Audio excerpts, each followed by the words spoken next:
Terminator 3, The Rise of the Machines, was the first Terminator film that I watched in theaters, and only one of two that I actually had, the other one being Dark Fate, the latest one to come out. And I had a good time in the theater. I definitely felt that feeling that it wasn't like the previous two because I had already watched the previous two at this point in my life. And I know that this one is receiving of a ton of criticism, especially from hardcore fans. But I didn't think it was perfect, and there's some things that hindered my experience about the film, even like when I watched it when I was 14. But I still don't think it's that bad at all. It's it's a serviceable and it's a serviceable Terminator film that delivers on a lot of Terminator elements, and there's a lot of actually really great stuff about this film, and I think Arnold Schwarzenegger delivers just as good of a performance as the Terminator himself, and it definitely did go into a little bit of a comedic tone and comedic element that I think is what I didn't like most about it. And there was this feeling that was kind of Hollywood to it, kind of, because I'm not going to say that the first two weren't, but this one just definitely hammed in on like the I guess mainstream feel of things. I guess that's the best way I can describe it. But I overall, like I said, I don't think it's a terrible film by any means. Some of the characters outside of the Terminator 2 are a little bit weak, I will say as well. But Nick Stahl does the best job he can and exactly what he's supposed to do when it comes to portraying John Connor. Catherine Brewster, played by Claire Danes, is decent. She's okay. The actress, I still like don't know much of what she's in. The one who plays the TX, very good looking woman, but I don't know. As a killing machine, she's not always that viable. She's basically there for like cannon fodder and visual appeal, pretty much. And it's like, ooh, let's get a sexy female killing machine. Like that'll be really popular, kind of thing. And it works, but it's not. I don't know. It's weak, kind of thing. I think as visual appeal, it's cool, and as to turn things around, it's really cool. But I don't see a whole lot of like threatening elements from this Terminator, and not just because she's female, but just because she's like a slim, not menacing Terminator kind of thing. She's got the agility and everything, but not so much the strength power, I guess. But when she's introduced just like the others, and it's a really cool introduction. I felt like Species vibes coming in with her long curly blonde hair, and just their facial expressions definitely reminded me of the film Species. And she comes in and she's naked just like everybody else, and I love when she's approaching that woman in the vehicle. And of course, this is a situation where nothing is threatening because she's just seemingly some random naked woman, until she, of course, rips the chick's throat out. And then she starts driving this fancy car, and somehow she's able to track the targets that she's seeking by the cell phone that was in the car. And even in this viewing, I kind of had to rewind it to see what was going on, because it was a little bit confusing on how she was doing that just from a random cell phone and getting the information on all these targets. But lo and behold, she does, and she's able to figure out the locations of all these targets. And it's not explained a whole lot, but not a lot of things are explained a whole lot in this film. A lot of the things are kind of either you have to go with them or they're left into interpretation, kind of thing. And we realized that all across the country really soon into this film that there's this computer virus, which we slowly start to figure out that is part of Skynet, is infecting pretty much every computer, in the government and just in general, like laptops, cell phones, credit card payments, machines of any kind are not working, and they're all basically failing all across the United States, which is a bit scary for, living in the 2020s, how so much of our everyday, like, simple occurrences are relied on technology, that when it does fail, like a 24-hour blackout is, basically murder. And in the movie, it's 2003, so things were going to shit then. 20 years later, it'd be even worse. Like, you wouldn't basically be able to do anything, and people would be absolutely going insane. So it's a little bit of a cue and a little bit, hopefully, of a lesson learned not to mess with technology and AI, but the way things are going, we're doing exactly that. So people should be watching more of the Terminator films. Anyway, back to John Carpenter, Jesus.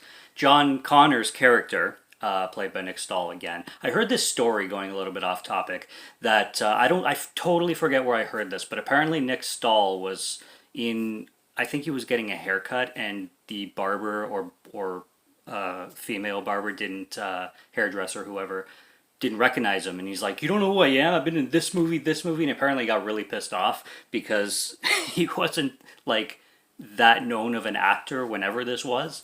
But I find that funny and ridiculous, but at the same time, like, a lot of people can be egotistical, and I think just because you're in movies doesn't necessarily mean you're famous, kind of thing. So I could just picture the situation and picture him being like an egotistical kind of asshole character kind of thing in real life.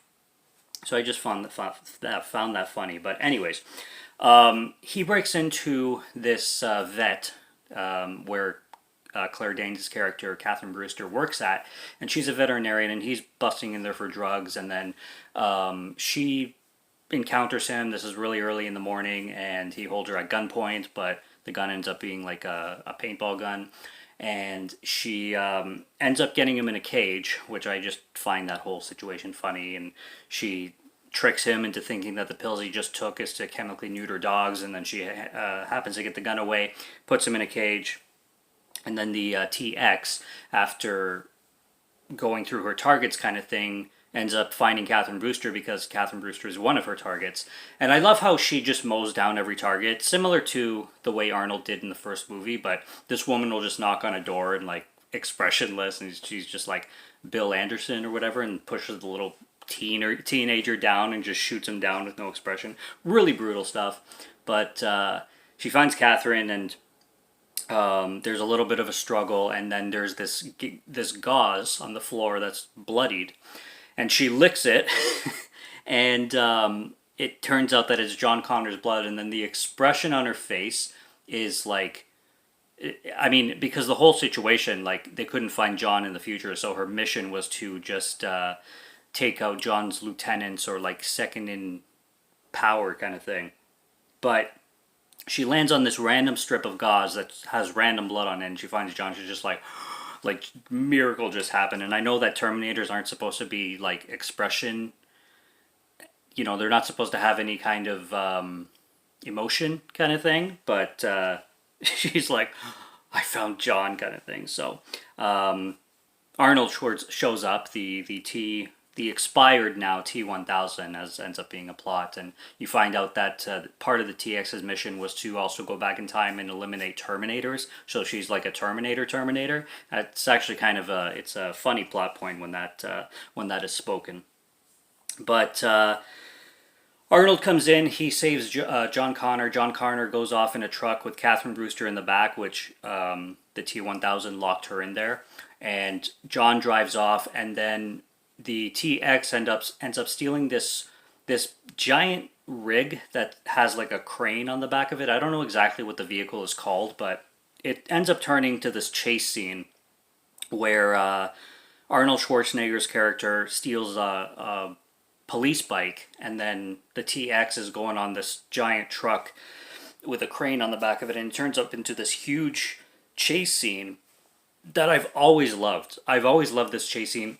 It's one of the best in the franchises overall, because it's quite lengthy and there's a lot that happens in it. I like when Arnold Schwarzenegger is hanging off the crane, and the crane is just hitting everything, and there's just so much destruction in the scene with cars and windows and buildings, and the crane is like hanging to the left and it's just mowing everything down, and Arnold's like hanging onto it with dear life, but he's a robot, so he's not really getting too much damage into himself, and it's just really neat seeing this Terminator like hang on to this thing while it's just basically destroying everything around the vehicle.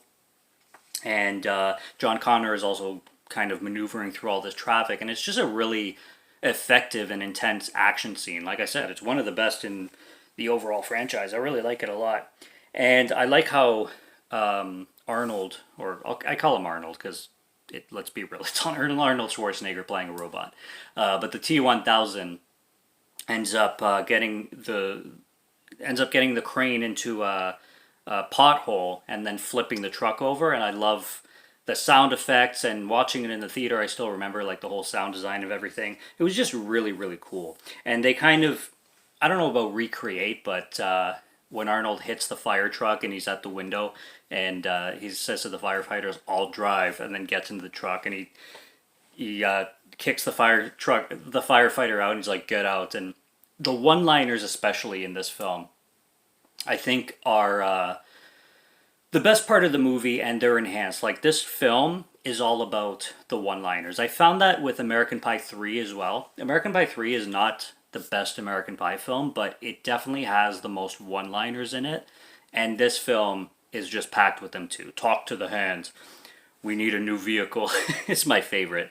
And when he kills the TX at the end, you are terminated. Love it. Love the one-liners in this film. And then we figure out that through a little bit of dialogue that Judgment Day is inevitable, and they just prevented it in the first film. And it leads to where the T-1000 takes Catherine Brewster and John Connor to a cemetery where Sarah Connor is buried now, because she had passed away from cancer close to Judgment, or after Judgment Day, but soon after Judgment Day. She just wanted to live long enough apparently to see that it didn't happen, which it didn't yet. Because it was postponed, not eliminated completely. And it turns out Sarah Connor, being Sarah Connor, that she buried this coffin that was supposed to have her inside of it, just absolutely packed with guns. And in this graveyard scene, the police and SWAT and everybody shows up, and then you have this scene where, again, it's amazing because Schwarzenegger is carrying the coffin filled with, actually it has John inside of it at this point, but he's holding this whole thing on his one shoulder while the other hand again has this Gatling gun that he's just mowing down the police. And I love how Dr. Silverman shows up again from the other two films. And when I was watching the other two films, like, I kept thinking, I'm like, I really don't remember at what point Dr. Silverman shows up in the third film, but it says that he does, because I was reading up on the actors in each film, and it said that Dr. Silverman returns for Terminator 3, but I'm like, at what point? And he does after this whole shootout in this graveyard, and he comes back and he's starting to talk to Catherine Brewster, and Catherine Brewster is saying that this Terminator is not a human. It's something, but it's not a human because it's not, she just shot him in the face kind of thing, and he just spits the bullet out and busts out another one-liner. Don't do that, which I also loved. I don't know how that bullet got in his mouth, by the way, because she shoots him point blank and he just goes, and then he like chews on the bullet and spits it out. I don't know how the bullet got there, logistics, but hey, it's a cool scene, so you just gotta look past that shit. But here comes Dr. Silverman when she's by the ambulance, and he doesn't believe her again, because this guy is like, I think at this point it became a joke where he's just so skeptical and he never believes anything that anybody says to him, like most psychologists. And he's just like, yeah, the brain can, create weird things, strange things to Catherine, even though she clearly saw what was happening. And finally in this scene, he actually has a visual of what the Terminator is doing, so maybe he got a little bit of a wake-up call. But it's really funny how Dr. Silverman is always clueless throughout this franchise. And it shows up in all three films as this, this guy who literally can't see 2 feet in front of him and is just like in doctor mode all the time. It's so annoying. He's such a fucking, like, you want to wring his neck kind of character. I really love the games and the tricks that the T-1000 plays with John Connor with the psychological stuff. Like, he holds him up and he says, "You're right, you aren't the one, I'm wasting my time."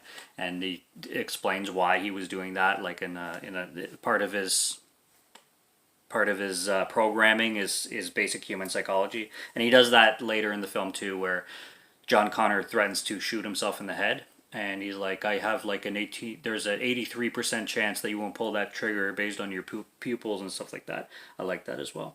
And then this scene happens where we discover a little bit more about Catherine Brewster's father and his involvement in Skynet, and basically releasing a counterattack against this virus, which sets Judgment Day in place kind of thing by him like pressing a button, and he accidentally brings Judgment Day into existence kind of thing. And John says that if the Terminator hadn't been sent back, that he would have met Catherine Brewster years ago, because apparently him and her made out when they were teenagers the day before he met Arnold Schwarzenegger's character, the T-1000 in Terminator 2, which is what I was saying about that little redhead girl in Terminator 2.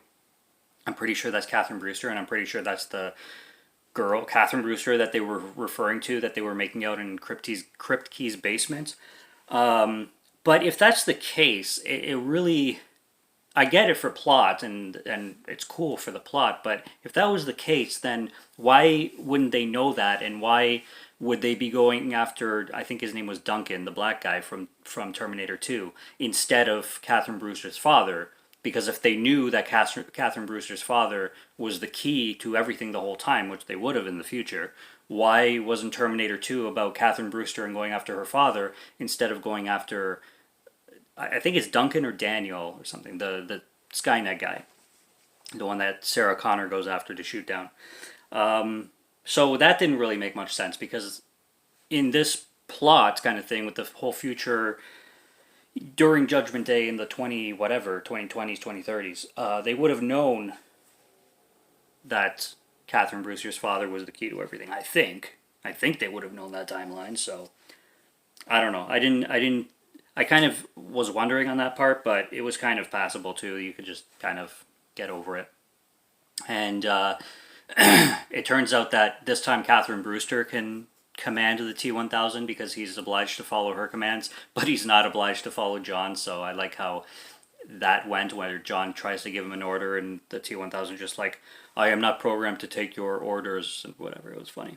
But they go to the Skynet location. I love everything in that Skynet location. I loved it the first time I watched this in theaters when I was young, and I love it every time, and the robots coming alive, and it's just an action spectacle that's really, really well done, which leads to the father getting shot, which totally makes the whole journey over there pointless, because the T-1000 said that they were supposed to go hide out and take shelter in Fallout, but Catherine demanded that they go save her father, and then unfortunately gets shot pretty quickly. And every time the TX and the T-1000 fight, it's all great.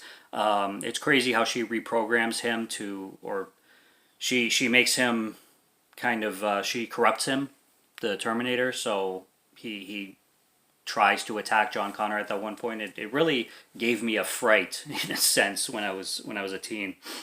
Like, oh shit, where is this gonna go? Because for the entire second movie and a big chunk of this movie, you're following the T-1000 as a hero finally, and then all of a sudden he's corrupt, and it's like, oh shit, is he gonna go like villain mode again? Like, that's crazy. But they go to the Sierra Nevada mountains.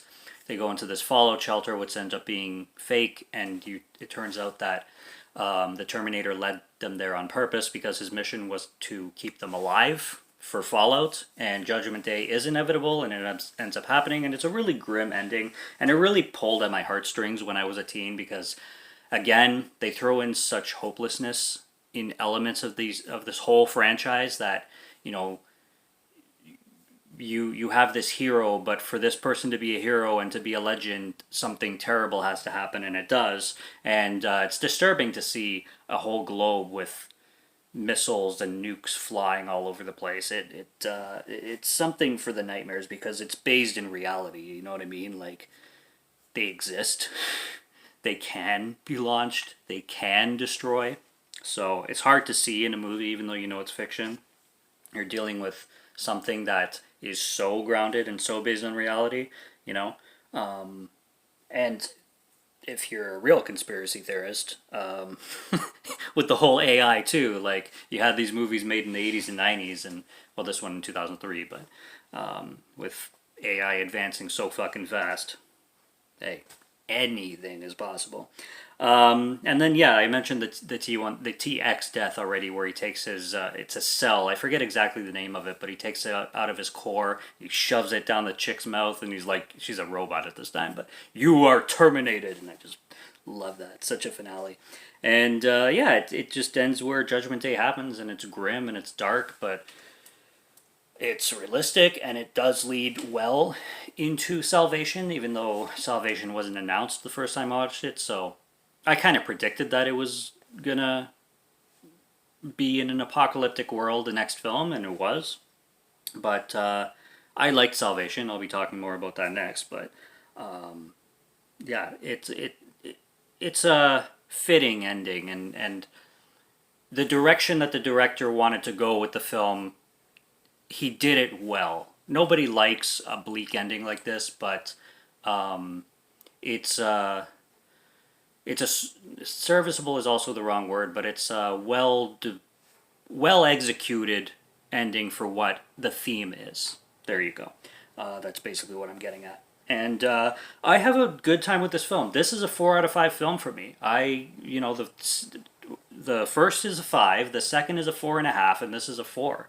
I like this film. I like this film as a Terminator entry. It's great. Schwarzenegger is the best in it. He's as good as always. Nick Stahl and the girl who plays the TX, they're okay, and Claire Danes is okay. Like the characters mostly are just okay, good to okay. Other than Schwarzenegger, who just rocks it as the Terminator. And I think a lot of the goofy shit that they threw in this film with the stupid star glasses and some comedy here and there, especially the music choices, they're just kind of throwaway meh kind of thing. But with the action and with the spectacles and with the Terminator sequelness of the film, I think it's fine. I think it's great. I think it's a great entry. You know, there's some bad ones in this franchise, and this is not one of them. So that's Terminator 3: Rise of the Machines. The first I saw in theaters, and one of the only two that I saw in theaters. And it's cool. It's a cool flick. So I'm on the like side of it. I know the negativity it gets, but I'm on the like side of it. So subscribe to Morgan Film Fan if you like to listen to my voice or if you like my film reviews. I'll be back with more soon, so stay tuned for those. Check out what's on the channel already. Stay tuned for what's coming. Until next review, have a good one. Take care and cheers.